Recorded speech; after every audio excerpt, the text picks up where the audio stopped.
Good morning, good morning, good morning. What Good are we morning. doing? Are we ready to get the week started? Are we ready? Who's ready?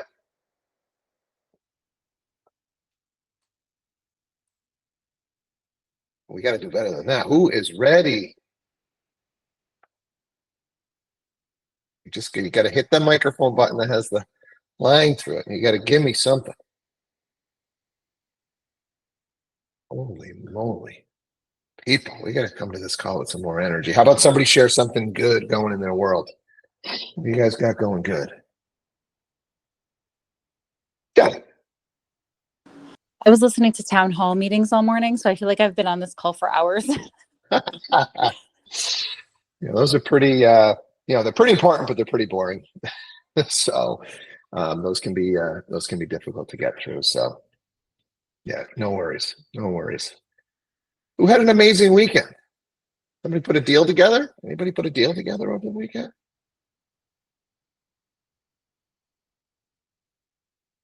I hope we're not like in vacation or holiday mode already here, guys.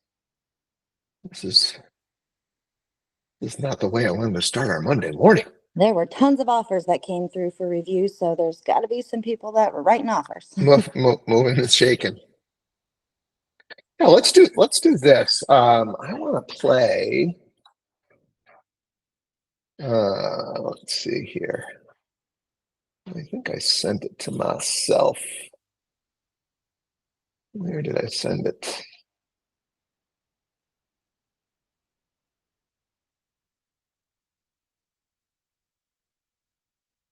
Here. Let me try and play this.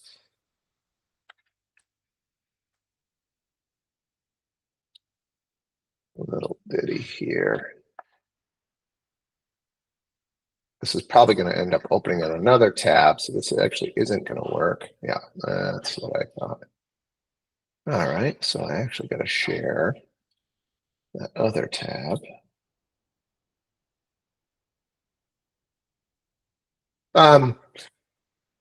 So been doing a little bit more on social, of just trying to make sure I curate the people that I really want coming through on my feed.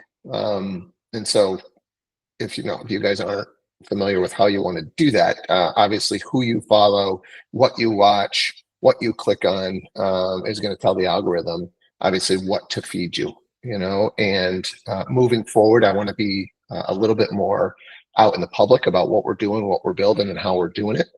So it's going to involve me having to come up with a system where I'm going to get on there, scroll a little bit, watch a few things, and get off, and hopefully find some stuff that could be a little bit of inspiration for the group, as well as putting some of our content out of some of the stuff that we are doing on this call, because I think what we're doing on this call is really amazing, and I think the real estate community needs to know about it, and I want to grow this thing massively. So, but I came across this, the rule of thirds. I think it's a really interesting concept because I think it speaks volumes to what we go through as real estate agents. There are highs, there are lows, and there's everything in between. And I had never heard it broken down like this. So let me share this with you. I don't know if there's a way to make this any bigger, so I guess. Workout where I could not hit my splits before going to the Rio Olympics, that was okay. It was the rule of thirds, and he was an Olympian, so I was, I always soaked in everything he said, and I was like, what's the rule of thirds? And he said, when you're chasing a dream or doing anything hard, you're meant to feel good a third of the time, okay a third of the time, and crappy a third of the time. And if the ratio is roughly in that range, then you're doing fine. So today was the crappy day along your dream chasing. Right. And if the ratio is off, like you feel too good all the time or too bad, then you got to look at if you're fatiguing or not trying hard enough or pushing yourself. So I think with those days that you're talking about where like creativity doesn't come or doesn't feel great, you still show up because maybe that's your crappy day. But it doesn't mean that you quit the goal. It means that you show up and live through that dip. Olympic coach told me after a particularly challenging workout where I could not hit. Patricia, I see your hand up.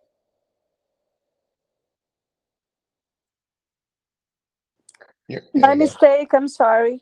No worries, no worries. So yeah, I don't know. If it was a weekend where you just didn't kind of perform the way you were hoping to perform, I think, looking at this thirds view is a pretty interesting way to look at it. That it's just, you got to show up and you got to get through those days. I think there are, again, with social, I think everybody thinks that everyone else is just always having awesome days, but I promise you, everybody is having at least a third of their days is not fantastic. And I don't care at what level of achiever they are, there are things going on in their world that don't make them happy. So, yeah, anybody have any thoughts on this one?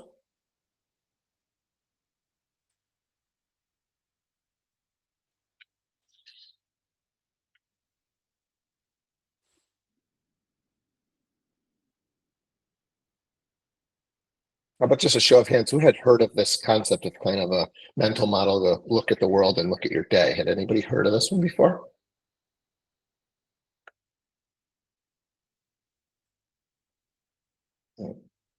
Definitely done. All right. Well, so hopefully it's at least a new little outlook for you. Caitlin, Sorry, didn't mean that to was raise just, my hand. that I was just just, put it down. all right, well, let's just get into some real estate. Who's got something going on a deal or an experience share or something that'd be great for the group? Martin. Actually, I just have a question for all the agents here. Holidays are coming up. I just wondering, what do agents do for their clientele? And like me going into this full time, like I was thinking about doing the magazines or stuff like that. What would people recommend, or what have people done that works for something for the holidays for their clientele and for their list of possible client closes? A great question. What are you guys doing? The holidays are here. This is a time to connect. Justin.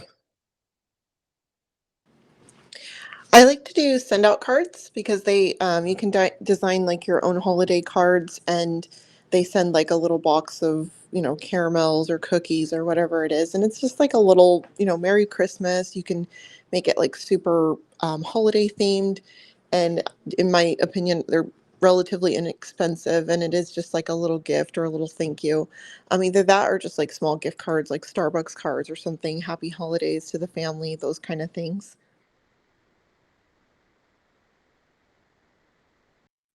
Great share. Who else?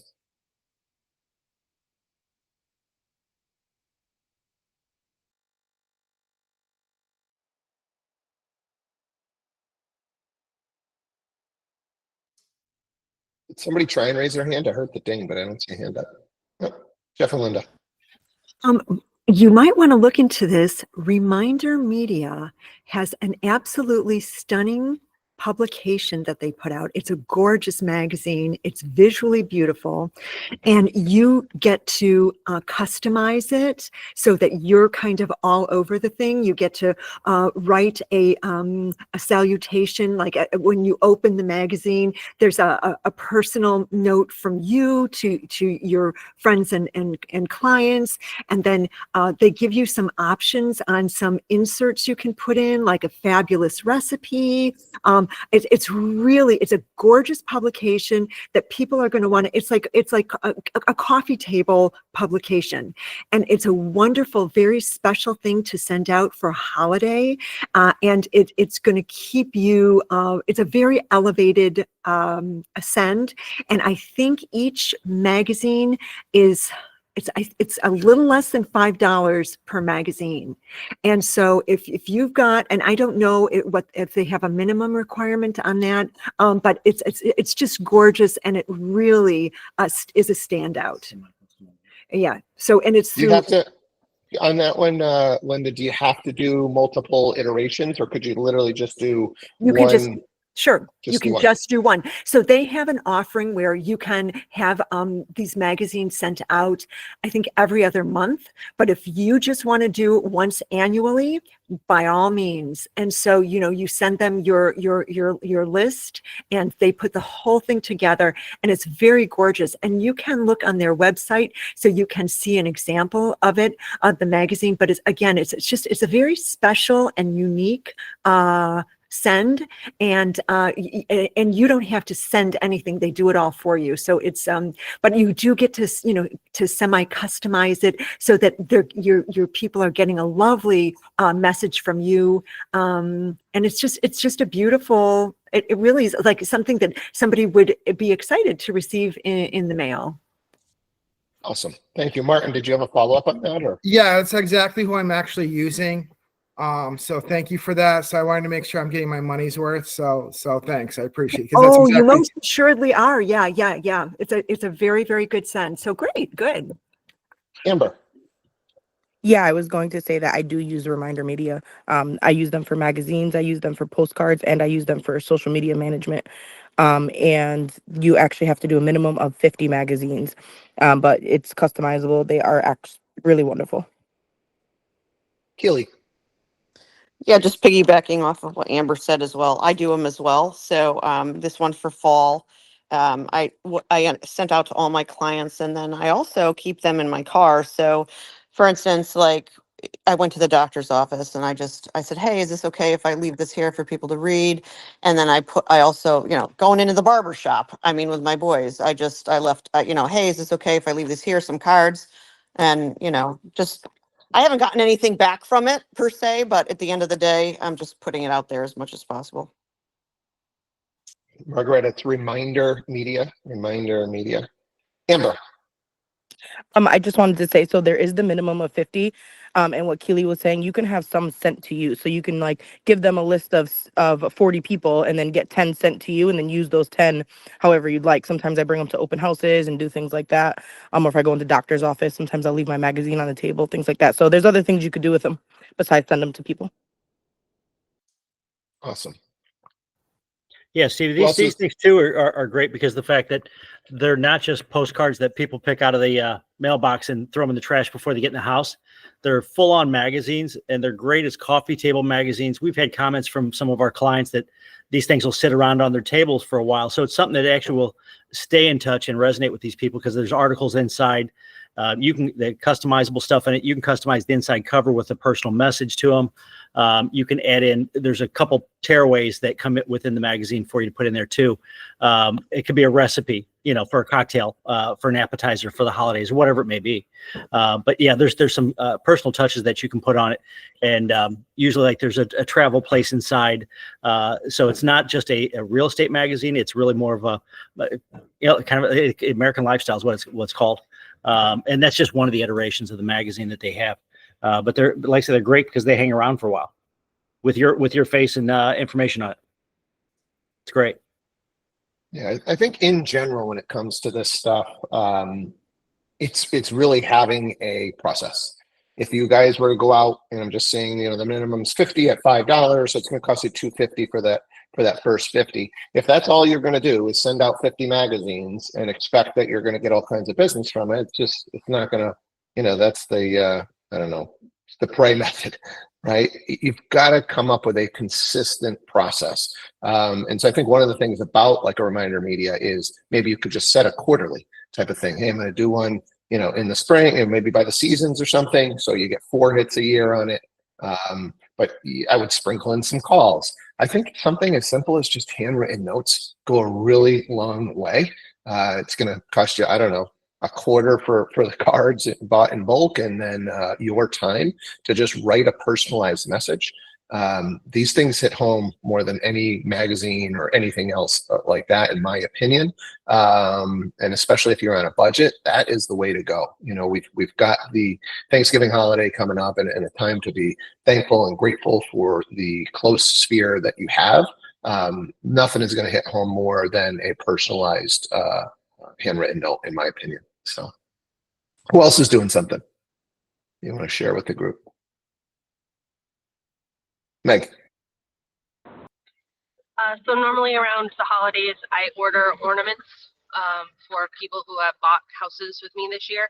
I try not to make them like Christmas specific, but the Hallmark has some really cute ones that just say new home and then the year. Or you can even go on Etsy and use like an exterior picture of the house, and then they'll make it kind of look like a watercolor. So there's a bunch of different options from that, but people typically love getting those. Yeah, that's awesome. And that's just a annual thing just for the people that bought this year, right? That's what you said, Meg? Yeah, exactly. Yeah. Yeah. Great idea. Who else?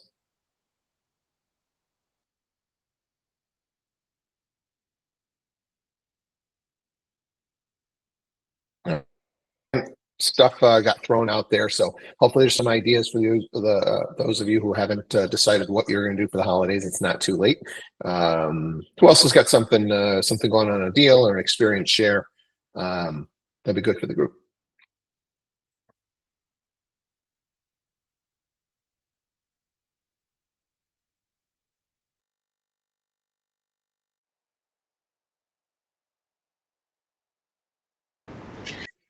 I had an interesting interaction with an agent last week where their client was actually trying to purchase homes they had previously owned. So going into this property, they had some nostalgia there. They were seeing, a bunch of the work that they had put into the house still there, as well as some changes that obviously commonly they were critical of.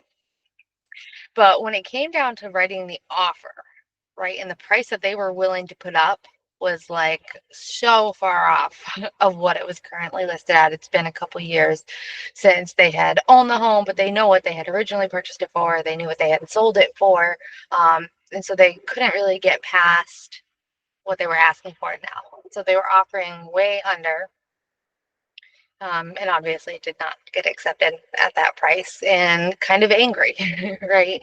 And a lot of that is going back on, the agent now, because that's who they're in communication with regarding the transaction. And so I just thought that was a really unique situation, not one you run into very often, that there is a tie to that property.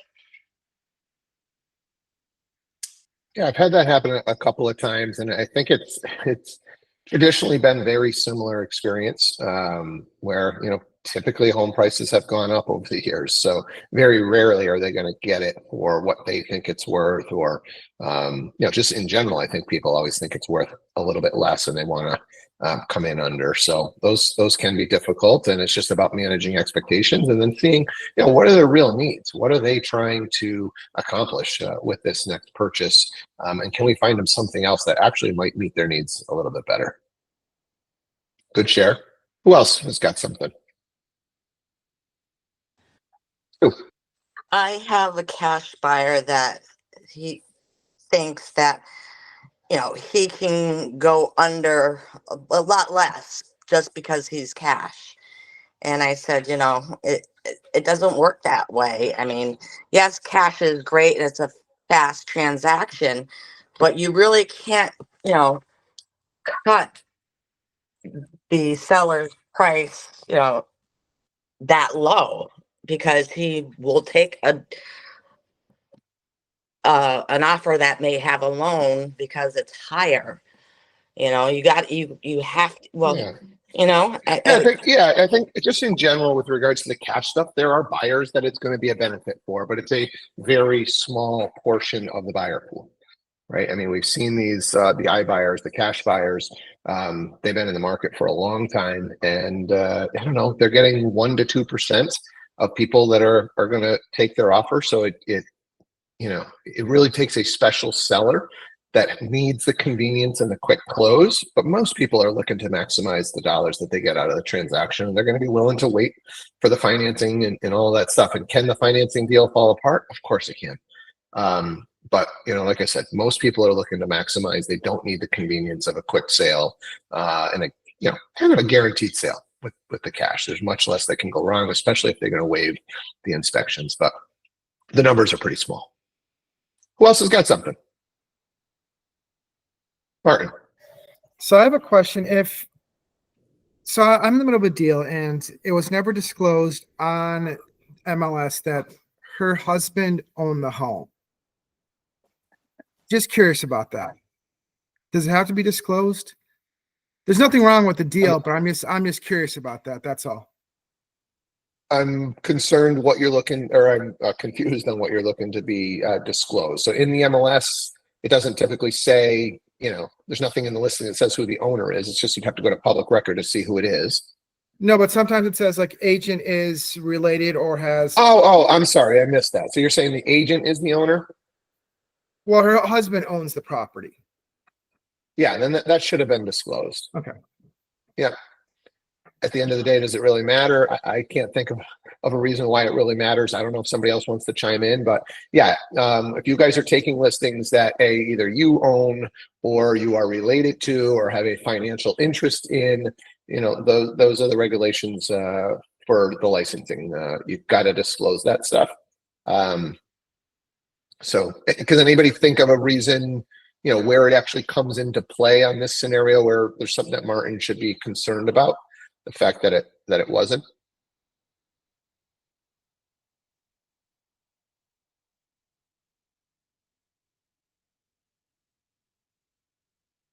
Okay. Yeah, at the end of the day, the right thing to do is to disclose that.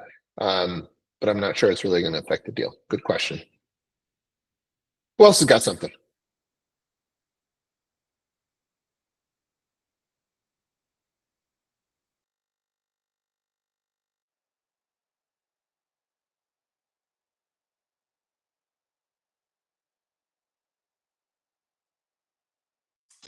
All right, I'm going to play actually another video that I came across. And this is something that we've talked about a little bit, but this is just a clear and concise way to kind of handle the client check-in.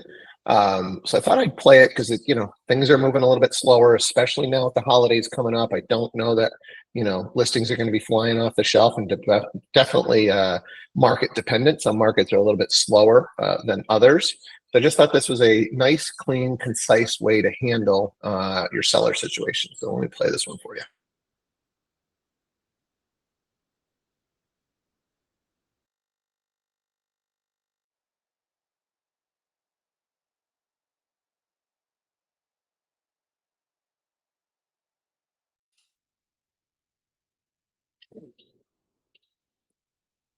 The client never to ask for updates.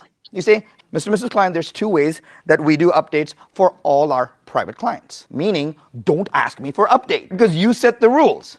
Number one, every Friday we do a summary of everything that happened that week and everything that's going to happen that week ahead. We call this the review preview. Sharon has a review preview. He's amazing. So now they know on Friday that they're going to get a review preview, email, voice memo, whatever from me. Number two, if there's anything significant happens between that time, I will be the first to let you know. That's it. That means don't bother. I will just let you know. So now they're thinking, wait a minute, Sharon's going to give me a review preview on Friday. Or if something happens, he'll let me know. Otherwise, I'm good. You tell the client never to ask for updates. So this is just an example of driving the bus.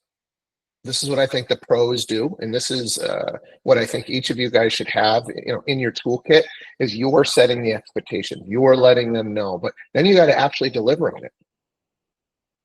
I can promise you, we have agents who are taking listings, and weeks are going by, the property is not selling, and there's no communication. And there's no communication because you're afraid to pick up the phone and have that difficult conversation.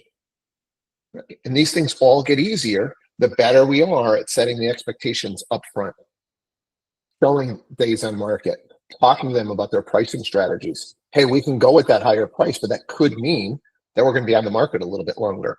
So now when we have that conversation on Friday when nothing moved, we can come back to, hey, this is what we were expecting, right? We weren't expecting for the property to fly off the shelf because remember, we went with that aspirational pricing. So like the words that you use, the conversations that you're having, the expectations that you're setting will make your job easier when you're a pro from the beginning. Anybody have any questions on this stuff? And if you've missed the mark on this and you've got a listing that's sitting, we've got to get back into rapport. We got to get back into setting, hey, these are the expectations and how we're going to do this forward. And then hopefully we don't take any listings moving forward without going through the pricing strategy. We don't just use the comps and set a price. We've got to go through pricing strategy. It makes these conversations much easier down the road. Jeff and Linda. Yeah, hi. One of the things that we like to do, we talk often, you've probably heard us say about setting expectations. When we sit down with a listing appointment, setting that expectation up front, we find very important. So, there's no obstacles that we generally can't foresee come down the road. And one of those is every Monday, while we're under list, even through contract, you're going to get a call from us for those buyers and sellers that are under contract. And, I'm sure we're talking throughout the whole week, but every Monday you're going to hear from us so we can talk about anything new, upcoming events, deadlines that we have to hit within here to make sure that we're all prepared, so we can have those ongoing conversations. And again, all week long, there's other things that are happening, but every Monday, if nothing's happening, I'm just going to call to say hi, just checking in, how you guys doing? But otherwise, hey, we had the inspection, we had open homes this weekend, whatever happened, whatever's coming up, to make sure everybody's on track and on the same page. It helps us, again, setting expectations, managing expectations for our buyers and sellers every Monday. I think it's a really good comment here, and I think it deserves a little bit more time to spend on this call. And one of the things that I love about the way that Sharon trains is he names everything. He's got a name for all of the different frameworks that he uses, and I would implore you to really try and name these things and get into that lingo, because it just shows professionalism.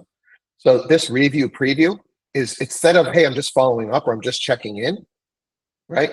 Hey, this is the review preview call. Let's review what happened in the last week. And maybe you guys learn something, right? If you're working with a buyer and you do this check-in, right? I love that Jeff's bringing this up, that it's not just for sellers, right? You work with a buyer and you review the previous week and say, hey, was there anything that you guys weren't expecting? Was there any expectations that I didn't set? Was there anything that was just off that can help you guys learn as you're going into the next buyer deal that you're doing, right? And then, hey, let's preview the week ahead. So, hey, here's some of the things, right? Probably going to get the appraisal back. Here's some of the things that can happen with the appraisal,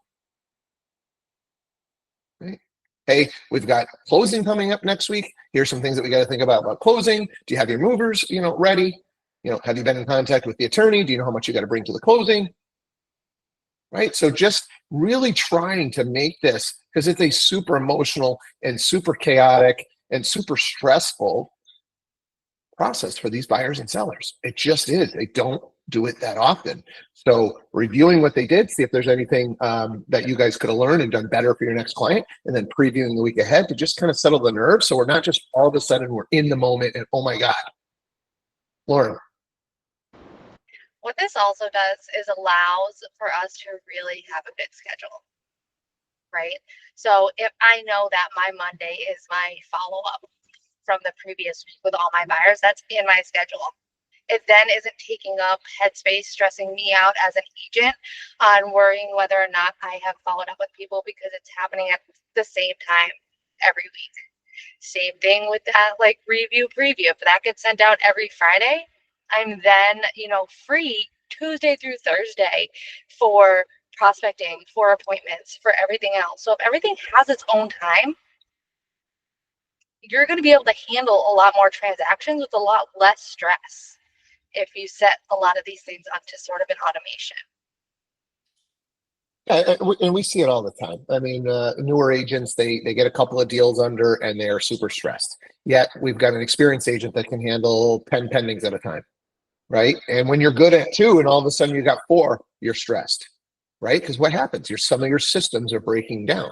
Some of your processes are breaking down. And all it is the time to go, okay, let's just tighten up the system. Let's tighten up the process.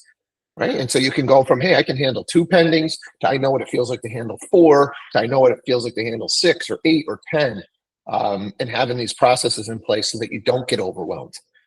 Part of what we're going to try and work on here moving forward is, how do we get you to be able to handle that many transactions? What are the systems? What are the technology? What are the processes that you guys can have in place to do more business? Because I do believe the agent of the future, the professional, is going to be handling more business. The people that stick around and become pros at this, right? And I think it's going to be where the amount of deals that you do are going to outpace any kind of commission compression that we might see. Right? And so far, we haven't even seen commission compression, right? We've actually seen our commissions go up a little bit. But even if it does happen, I think that the future is a leveraged agent, a tech-savvy agent, an entrepreneurial agent that has all of this stuff in place that they can handle 10 pendings at a time. So I'm really excited about, the people that stick around for this ride, because I think it's going to be a lot of fun. Any questions on that stuff before we wrap it up? Cool. Awesome.